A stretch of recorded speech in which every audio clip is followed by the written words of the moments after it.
לי אכלתי את זה עם דב כזה, ששמתי אותו ושמתי עליו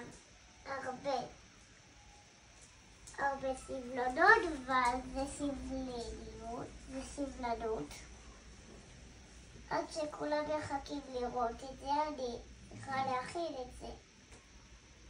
זה עדיין לא מוכן, יש לזה עבודה מאוד קשה. אני בטוחה שביי ביי ולילה טוב.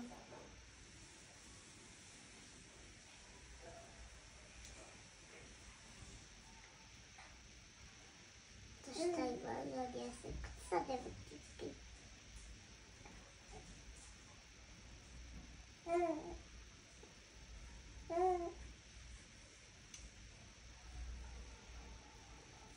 סיימתי לעבוד עם עכשיו ניתן לזה קצת איתי.